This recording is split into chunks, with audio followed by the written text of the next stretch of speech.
At 5:30 a.m. on November 13th, 1989, 16-year-old Amy Widener woke up coughing in her upstairs bedroom in Indianapolis, Indiana. Amy's throat burned.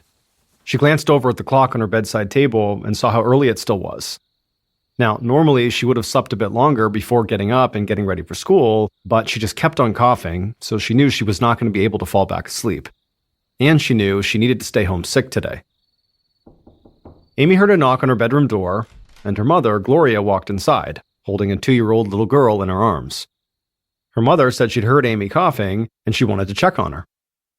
But Amy barely even heard what her mother was saying. Instead, she was smiling at the little girl. In a big, animated voice, Amy said, "Good morning," and the little girl smiled back, reached out her arms, and said, "Mamie," which was her name for Amy. This little 2-year-old girl was Amy's daughter. The girl's father was a friend of Amy's who was a couple years older than her, but he had never really played a role in the baby's life. When Amy's daughter was born, Amy had loved her immediately, but she had also been terrified. She had no idea how she was going to raise a child on her own, and she thought her life as a normal teenager was basically over. But Amy's mother, Gloria, had done everything in her power to make sure that didn't happen. Gloria had played a huge part in raising this little girl. In fact, Amy's daughter often called Gloria Mom. And Gloria's help, along with the help from some of Amy's teachers, had allowed Amy to not only stay in high school, but to thrive. Amy got good grades, she was a cheerleader, she played clarinet in the high school band, and she even tutored other students in French, a language she absolutely loved. She had dreams of going to college someday, and most people who knew her just assumed she would grow up to be a really cool French teacher someday. Back in the bedroom, Amy told her mother there was just no way she could go to school today with her cough. Her mother agreed and told her that she could still take her baby to the babysitter like she usually did during the week, but Amy said to leave her at home. It'd be nice to spend the day with her little girl. Gloria said okay, and then put the little girl on the bed next to Amy, and then she walked out to get ready for work. As tired and sick as Amy felt, she couldn't stop smiling. She loved that her mother had made it possible for her to still just be a teenager most of the time. However, she missed her daughter a lot when she was at school. And so a day like today, to be alone with her daughter was really special. While Amy sat and talked to her daughter on the bed, her older brother, JP, walked in. The siblings were only a year apart, and they were extremely close. They drove to school together every day and ran in the same circle of friends. And this close-knit group of high schoolers spent almost all of their free time together. JP told his sister to get well and said he'd see her when he got home from school. The house remained loud and full of energy for the next couple of hours while Amy's mom got ready for work and her brother and 2 younger sisters got ready for school. But eventually, everybody cleared out and the house became quiet. Amy continued to sit on her bed and just play with her daughter. In a house with 4 school-age kids and a baby, silence was very rare, so this morning felt extra special. However, that feeling quickly disappeared when Amy heard a door open downstairs. She figured one of her younger sisters must have just forgotten their backpack or something. So Amy cleared her throat and coughed a little, and then called out to see who would come home.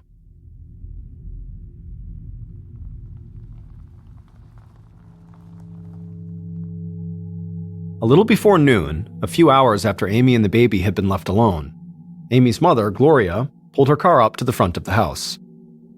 She had called Amy several times from work, but she hadn't gotten an answer. She worried that since Amy was sick, she might have fallen asleep, and she just wanted to make sure Amy and the baby were okay. Gloria got out of her car, rushed up the walkway, unlocked the front door, and walked inside. She called out for Amy, but she didn't hear anything. Then, as she walked through the front room and reached the bottom of the stairs, she froze. Amy's little girl was sitting on the landing at the top of the stairs all by herself, and she was crying. And she had blood on her pajamas. Gloria instantly ran up the stairs and picked up the baby and held on to her tight, and then she ran through the upstairs hallway and called out for her daughter again, but still didn't get any answer. Gloria reached Amy's bedroom and opened the door. She looked over at the bed and immediately began to scream.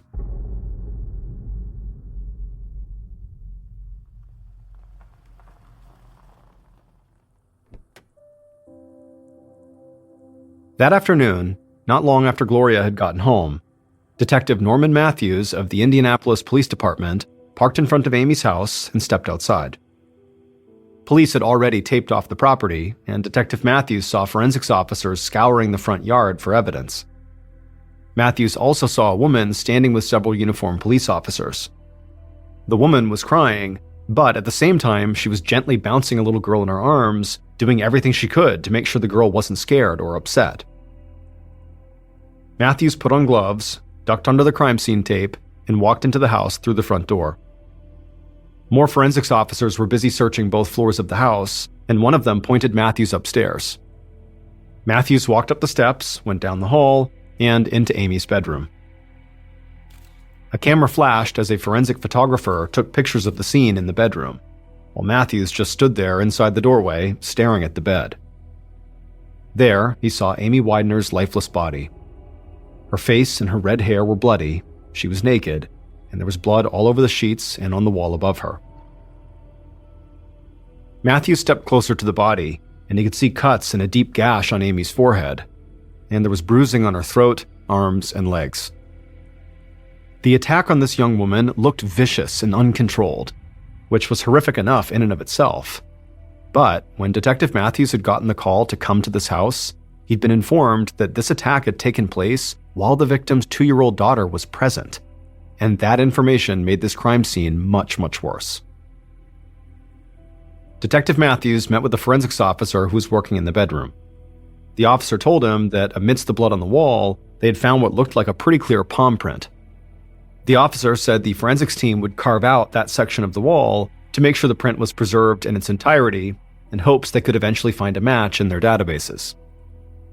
For reference, in 1989, DNA testing was still very much in its early stages, and so it was not being used as an investigative tool by the Indianapolis Police Department.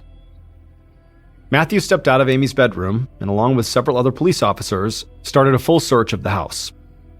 The front door had apparently been locked when Gloria had come home to check on Amy and the baby, and there was no sign of forced entry. But Matthews and his team found that the sliding glass door on the back patio was unlocked.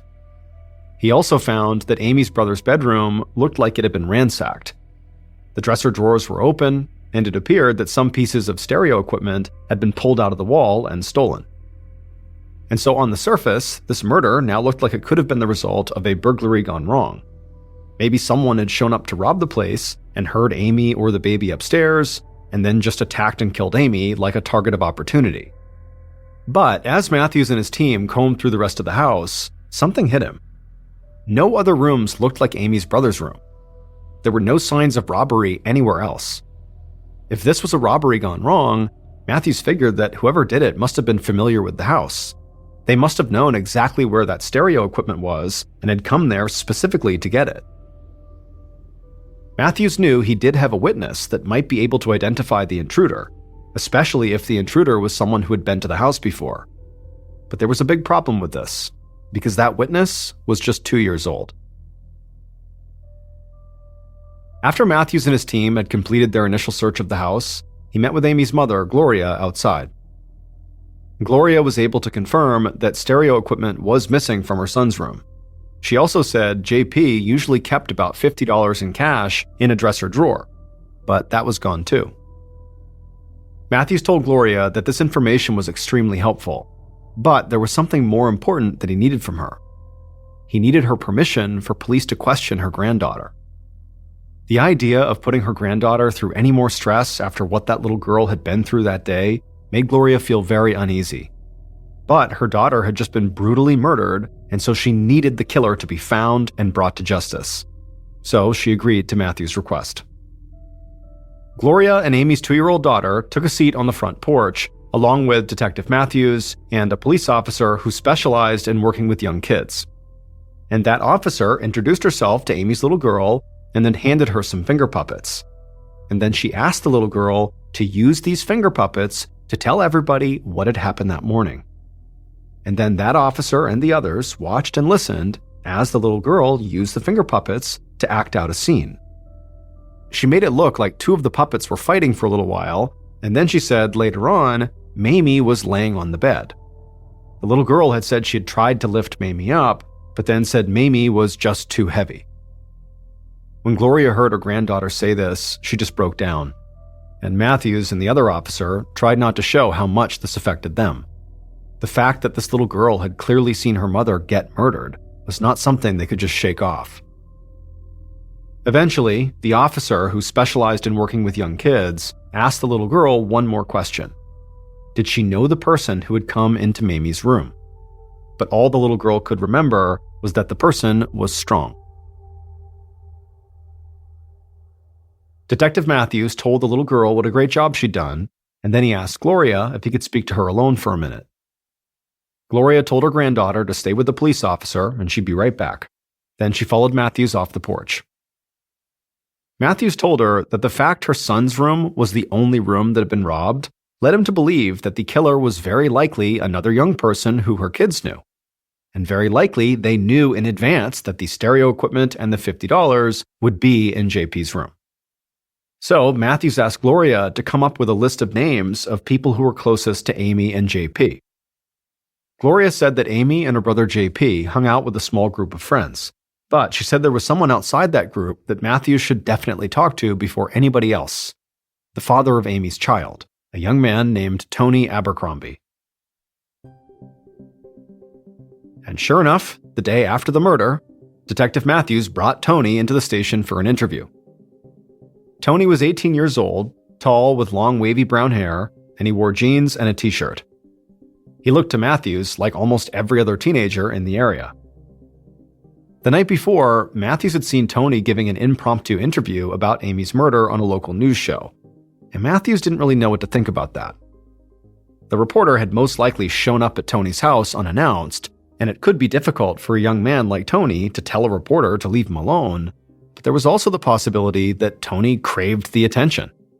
There were plenty of homicide cases throughout history where the killer went out of their way to get their name in the news. However, Matthews was not ready to jump to any conclusions like that. And now, looking at Tony across the table, he could tell this kid seemed very upset and maybe even a bit scared. Matthews told Tony he was not in any kind of trouble. The police just needed to know some things about his relationship with Amy. Tony nodded and told Matthews he'd been good friends with Amy's brother JP. That's how he had met Amy. He said they'd gone out a few times and then ended up sleeping together, and Amy got pregnant. Tony admitted that the idea of becoming a father at his age scared him, and he was not looking forward to the birth of the baby. However, when the baby was born, Amy and Gloria had basically raised her without him. So Tony said he hadn't talked much to Amy since then or had anything to do with his child. He told Matthews he'd gotten a phone call from Amy's friend that Amy had been killed on the morning it happened. Tony said he'd felt completely torn up when she had told him, and in fact, he had to leave work because he was so upset. Tony said he might not have seen Amy very much lately, but he still cared about her. And on top of that, she was one of the sweetest people he'd ever met. It didn't make sense that somebody would want to hurt her. Shortly after that, Matthews got Tony's work details and then told him police would follow up if they needed more information. And then he let him go. Matthews needed to see if Tony really had been at work on the morning Amy had been killed. But based on this one interview he had just done, Tony did not seem like the type of person who had done that TV interview to draw attention to himself. Instead, he just seemed like a kid who was very upset that a girl he'd been with and fathered a child with was now gone. In the days immediately following the murder, the investigative team started to look into a range of Amy's friends and classmates, believing the person who broke in and killed her was most likely someone Amy knew. But, based on what he'd seen at Amy's house, Detective Matthews had also developed a new theory. Maybe there hadn't been a break-in at all.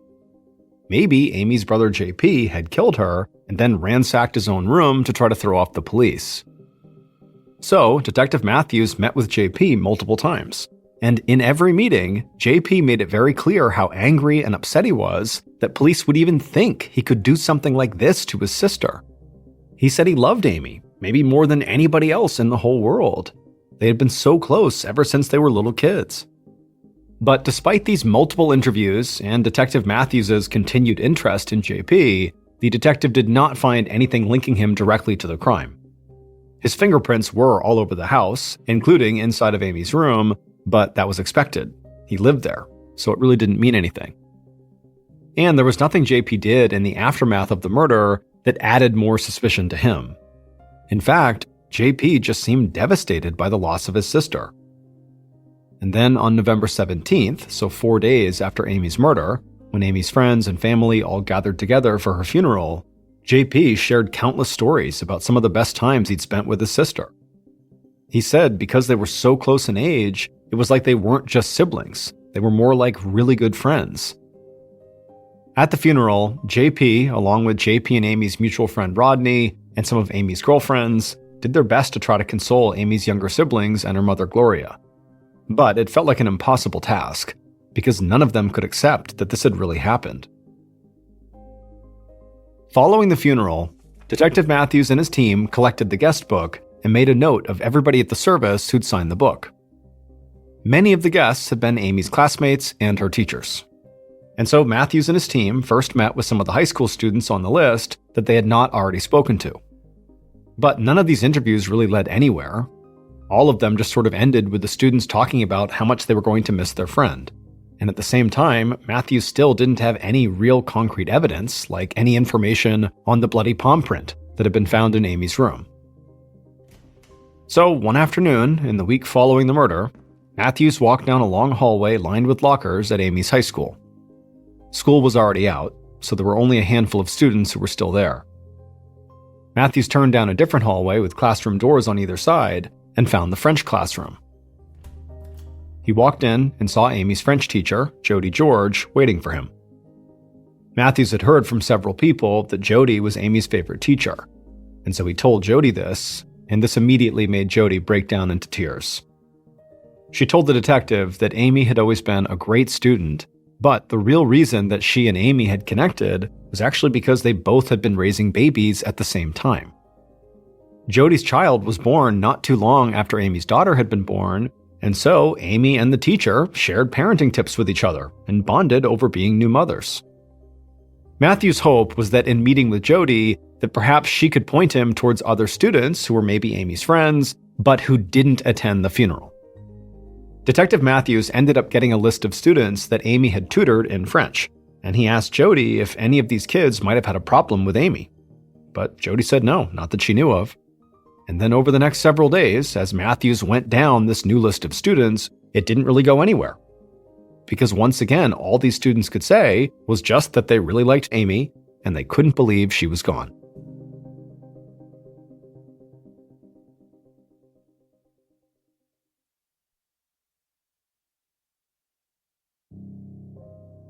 By the end of November, about 2 weeks after the murder, Matthews felt like he had spoken to every high school kid in town, and he still wasn't any closer to finding Amy's killer. Tony Abercrombie, the father of Amy's daughter, looked like he had a solid alibi, as did her brother JP, who was seen in class by multiple people at the time his sister was killed. And when Matthews finally got the results on that bloody palm print that had been on the wall in Amy's room, it didn't match Tony or JP's prints. It also did not match any of Amy's friends that police had interviewed, or any prints in any criminal database. So Matthews felt like he basically had nothing, and now he wondered if he'd just been plain wrong the whole time.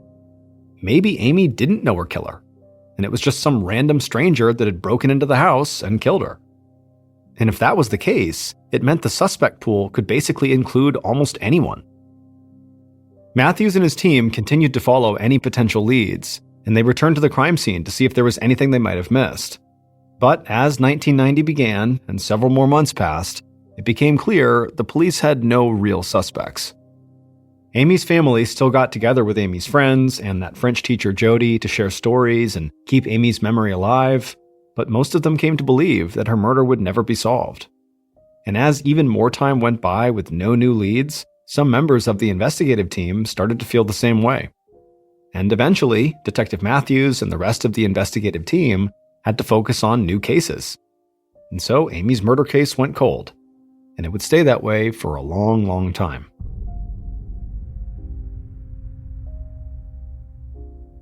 Fast forward to 2002, so 13 years after Amy's murder. Detective Roger Spurgeon, the lead cold case detective at the Indianapolis Police Department, got a call at his desk. And when he answered, he heard a man's voice, and this man sounded totally afraid. The man told the detective that the previous night he had had these horrible dreams about the murder of Amy Widener that had taken place back in 1989. The man said he worked at the school where Amy had gone, so he had known her, but not very well. But now he was having these visceral dreams about her death, and so he felt like he just needed to pass on what he was seeing in these dreams because he believed maybe it could help police solve the murder, which in turn could make these terrible dreams go away. Detective Spurgeon just sat at his desk, stunned by what he was hearing. Getting bizarre phone calls about old homicide cases was not totally unheard of. Usually they didn't lead to anything. But this man sounded genuinely upset.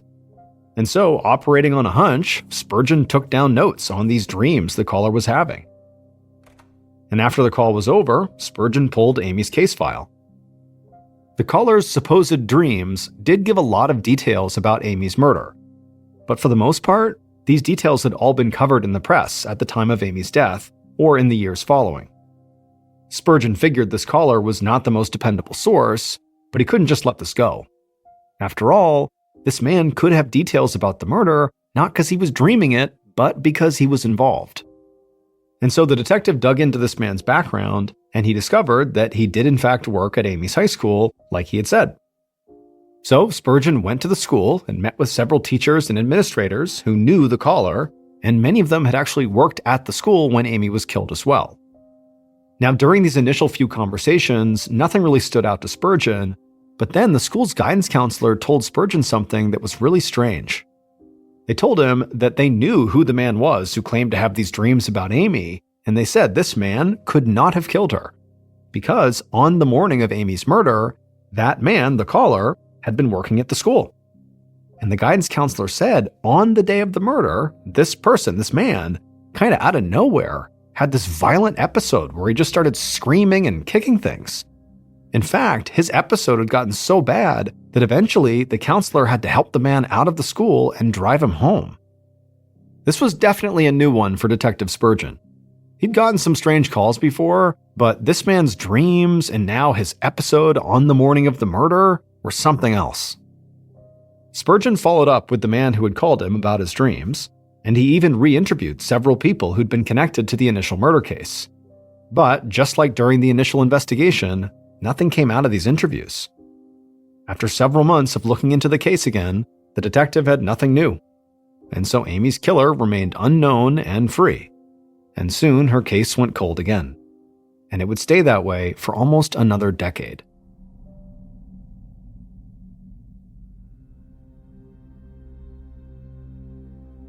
On a morning in 2011, so 22 years after Amy's murder, Sergeant Bill Carter, a nuisance and abatement officer with the Indianapolis Police, sat in a small office scrolling through Facebook.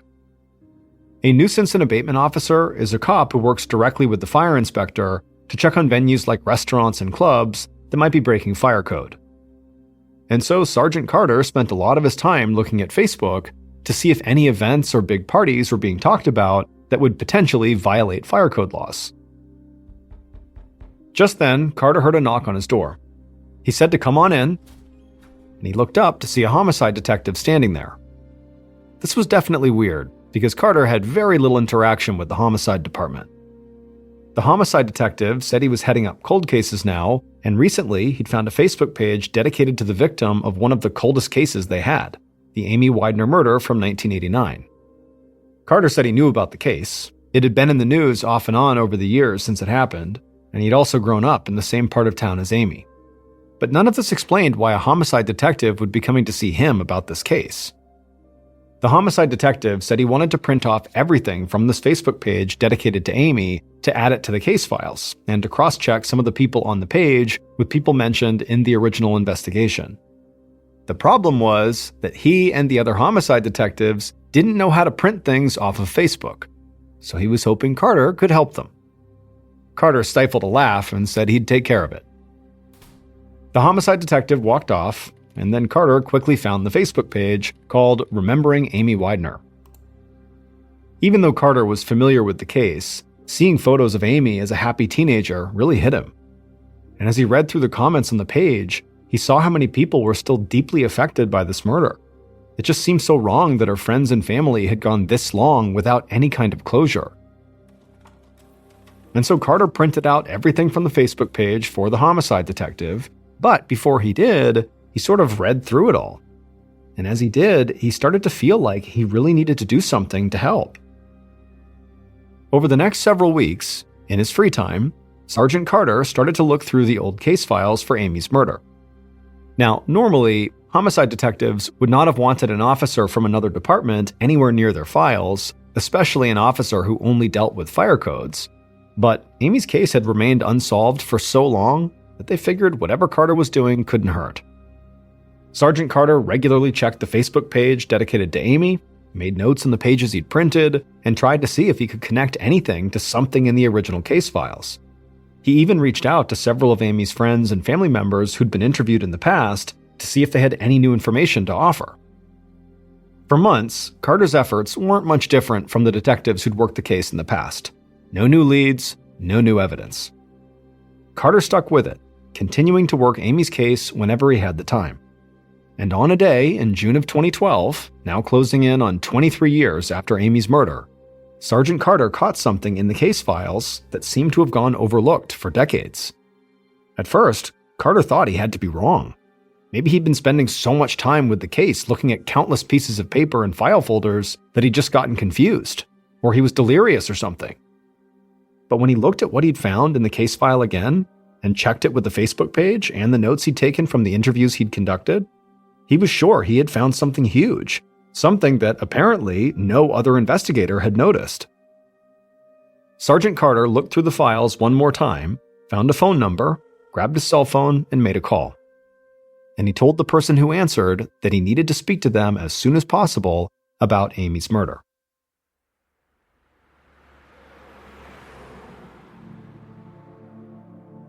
On June 27th, Carter headed over to this person's house to meet them. But when he got there, the person was gone and nobody seemed to know where they went. Soon, Carter found this person had emptied all their bank accounts, quit their job, and just disappeared without a word to anybody. Sergeant Carter couldn't believe it. For the first time in over 20 years, Indianapolis police thought they might be getting closer to solving Amy's murder. But now the person they needed to talk to had fled. And for all Carter knew, this fugitive could be halfway around the world already. A little over a week later, in early July, Carter was at the station with other officers from several departments. A team of Indianapolis police had been working with different agencies to try to track down the fugitive that they believed might be connected to Amy's murder. And now they were waiting to hear something, anything, that might help with their investigation. And luckily for Carter, it didn't take long for him to get what he wanted. And that day, a very excited officer approached Carter and the others. And he said, using credit card data, investigators had discovered that the fugitive had rented a car in town. And using that rented car's OnStar security service, they now knew exactly where that car was parked. Carter asked where it was, half expecting it to be on the other side of the country or somewhere across the border.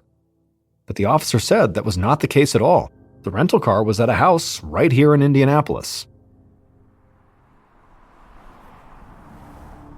Minutes later, police cruisers roared down a residential street and pulled up to a house. Carter and the other officers got out of their cars and quickly approached the front door. Right there in the driveway was the fugitive's rental car. As Carter prepared to knock on the door, several other officers around them put their hands on their holsters, ready to draw their weapons. They didn't know if the fugitive was even inside, but they had to be prepared for anything. Once they were ready, Carter knocked on the door. Moments later, a man answered. Carter told the man who they were looking for, and as soon as he did, suddenly there was a scream coming from inside the house. Carter and several other officers bolted inside, and they found the fugitive standing there in the kitchen. And there was blood running down from the slash on their wrist, and they were holding a knife to their own throat, threatening to kill themselves if the cops came any closer. Carter and the other officers took a breath and tried to keep everybody calm.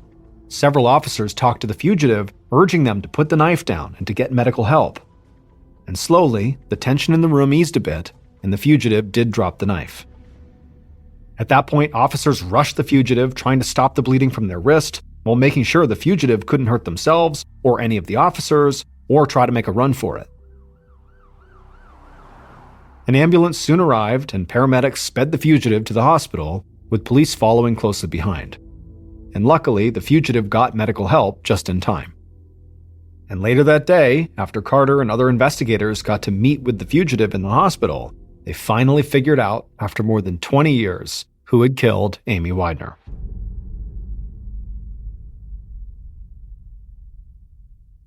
Based on information from the fugitive's statements, evidence found at the murder scene, and interviews conducted over the course of multiple investigations, the following is what police believe happened to Amy Widener on the morning of November 13th, 1989.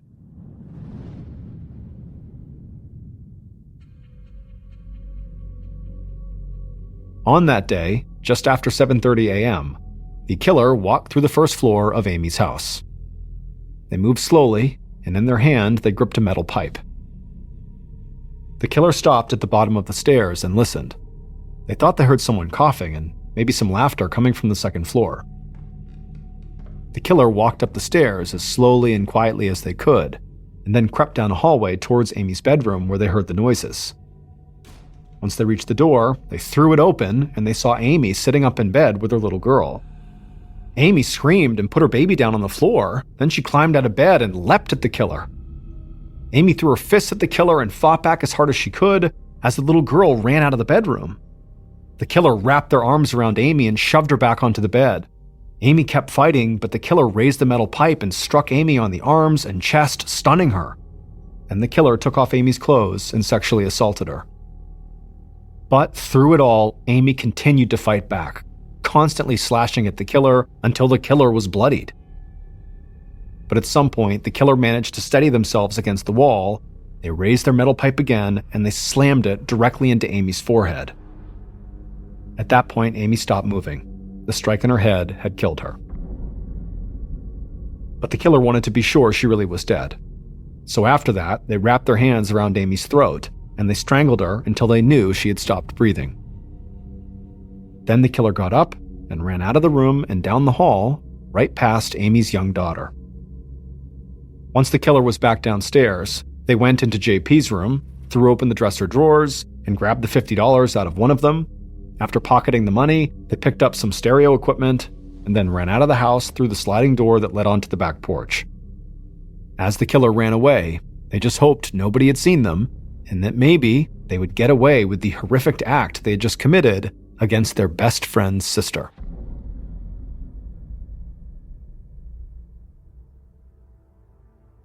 Rodney Dank, who was JP's best friend and who would remain close to the family following Amy's murder, had been Amy's killer. It turned out he was able to get away with his crime for over 20 years simply because of an oversight. Initially, the police had Rodney listed as one of Amy's close friends that they would need to interview. But for some reason, nobody ever spoke to him. Rodney did not get questioned in the initial investigation or in the secondary investigation when that man had called in to tell police about his dreams. This oversight was what Sergeant Carter, the nuisance and abatement officer, noticed when he started digging into Amy's case in his spare time. He saw Rodney's name listed in the guest book from Amy's funeral, and then he found Rodney mentioned in other notes from the investigation. But he didn't see any record of Rodney ever being interviewed. So Carter tracked Rodney down and set up a meeting with him. At the time, Carter did not have any idea if Rodney had a connection to the murder or if he could even offer any information. He just wanted to speak to Rodney because nobody ever had. But when Carter went to meet Rodney and realized he had fled, that immediately made Rodney the first major suspect the police had in the case in 2 decades. After police finally caught up to Rodney, they discovered that his palm print matched the bloody print found in Amy's room. And while Rodney was recovering in the hospital, he would confess to what he did to Amy. However, in his confession, he did not make it clear if he had gone to the house with that intent, or if he had simply gone there to rob his best friend JP, and then she had been a target of opportunity. It was also never clear if the man who had called the police in 2002 really experienced those dreams that supposedly showed Amy's murder. And police also don't know what caused that man's violent episode on the day Amy died. However, they do know that that particular man who called in about his dreams had absolutely no involvement in Amy's death. Ultimately, Rodney Dank was sentenced to 65 years in prison. Sergeant Carter was named Investigator of the Year by the Indianapolis Police Department based on his work on this case. As for Amy's daughter, she was raised by Amy's mother, Gloria. And when she reached high school, she actually had Jody George, Amy's favorite teacher, for French. And when she graduated, Jody would tell her, "I just remember so many things about your mother and how your mother felt about you. And I know your mother would be so proud of you right now."